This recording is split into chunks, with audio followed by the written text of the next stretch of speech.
आदरणीय प्राचार्य महोदय, प्रधान अध्यापक महोदय एवं समस्त शिक्षकगण और बच्चों, जैसा कि आप सभी को पता है कि आज सुबह से जितने भी प्रोग्राम हो रहे हैं वो सारे संविधान दिवस के उपलक्ष्य में हो रहे हैं।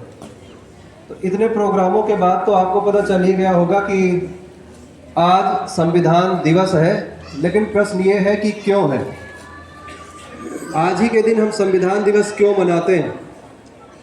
तो अभी विशेष प्रस्तुति में बच्चों ने आपको बताया कि 26 नवंबर 1949 को ही हमारा संविधान अंगीकृत किया गया था, स्वीकृत किया गया था, अपनाया गया था और 26 जनवरी 1950 से इसे लागू किया गया था। उसके संबंध में कुछ महत्वपूर्ण बातें हैं जो आपसे शेयर करूंगा, आशा है कि आप सुनोगे। जैसा कि सभी को पता है और बताया भी गया कि इस संविधान को बनाने में सबसे महत्वपूर्ण भूमिका जो निभाई वो डॉक्टर अंबेडकर जी ने निभाई। इस संविधान को बनाने में 2 साल 11 महीने 18 दिन का समय लगा और देश के 64 लाख रुपए इस संविधान को बनाने में खर्च हुए। जब ये संविधान बनकर के तैयार हुआ तो उस समय संविधान में एक प्रस्तावना, 395 अनुच्छेद, 22 भाग और 8 अनुसूचियां थीं। लेकिन समय के साथ साथ जैसे हमारा देश विकसित होता गया, बढ़ता गया, उसकी ज़रूरतें भी बढ़ती गई और उसी के हिसाब से हमें संविधान में संशोधन भी करने पड़े। वर्तमान में हमारे पास संविधान में 448 आर्टिकल्स हैं, 25 पार्ट्स हैं और 12 शेड्यूल हैं, अनुसूचियां हैं। अच्छा, इसमें से कुछ जो महत्वपूर्ण चीज़ें हैं वो है आपकी प्रस्तावना, जिसका वाचन अभी असेंबली में आपके किया गया।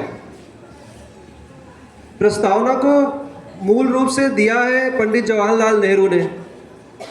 संविधान सभा में 1946 में नेहरू जी ने उद्देश्य प्रस्ताव पारित किया और उसको सभी लोगों ने स्वीकार किया। अच्छा, संविधान में यह प्रस्तावना है क्या? प्रस्तावना का मतलब होता है भूमिका। भूमिका मतलब परिचय, मतलब ये संविधान का परिचय है, संविधान का सार है कि इस पूरे संविधान में हम क्या लिखने वाले हैं, क्या कहने वाले, वो सारी चीजें आपको इस प्रस्तावना में बताई गई। प्रस्तावना के साथ जो 2 महत्वपूर्ण चीजें हमारे संविधान ने हमको दिए और जो इस बार संविधान दिवस में हमारा थीम है वो है मौलिक अधिकार और मौलिक कर्तव्य। अच्छा, अगर इन 2 चीज़ों का वर्णन न किया जाए ना तो थोड़ा सा गलत भी होगा। अधिकार सबको पता होते हैं, आप सभी को पता होंगे अपने अपने अधिकार, पहुंच जाते हो कि रोज लेकर के सर ये मेरा अधिकार है, ये मेरा अधिकार है। किसी दिन क्या किसी ने ये बोला कि सर ये मेरा कर्तव्य भी है? तो संविधान ने आपको अधिकार और कर्तव्य दोनों दिए हैं।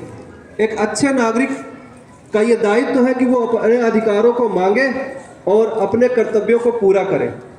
संविधान ने 6 अधिकार, मूल रूप से उसने 7 मौलिक अधिकार दिए थे, लेकिन उसमें से एक मौलिक अधिकार हटा दिया गया। अभी वर्तमान में आपके पास 6 मौलिक अधिकार बचे हैं। 6 मौलिक अधिकार कौन सा है? पहला है समता का अधिकार।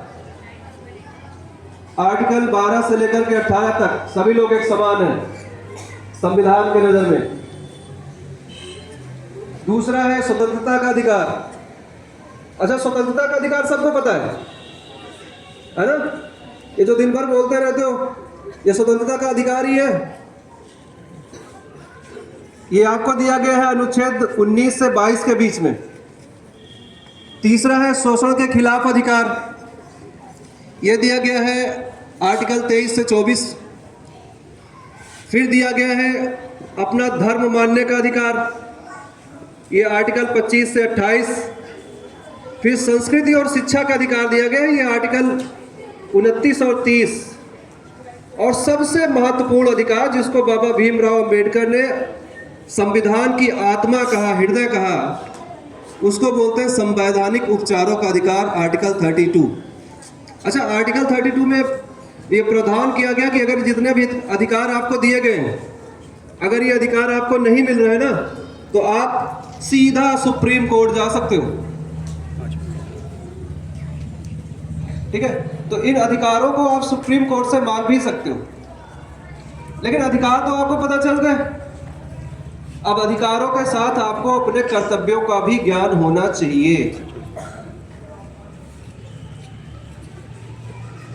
उसके लिए संविधान में व्यवस्था की गई, भाग 5 का जोड़ा गया और आर्टिकल 51A जोड़ा गया। इसमें आपको 11 कर्तव्य बताए गए हैं। 11 कर्तव्य में से एक कर्तव्य जो 2-3 कर्तव्य है वो मैं बताता हूं। सबसे पहले तो क्या है, सार्वजनिक वस्तुओं का संरक्षण करना है आपको।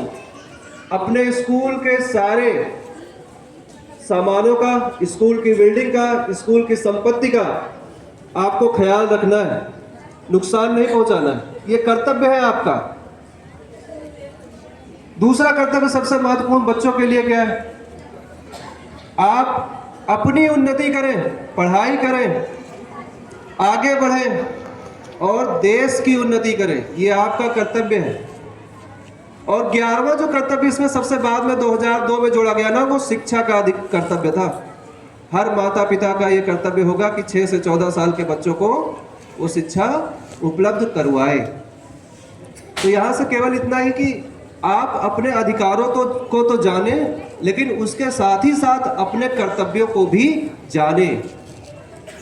अधिकारों को जान करके कर्तव्यों को ना जानना, ये अच्छे नागरिक की पहचान नहीं है। हमें एक अच्छा नागरिक बनना है, उसके लिए हमें अपने कर्तव्यों का भी पालन करना है। धन्यवाद।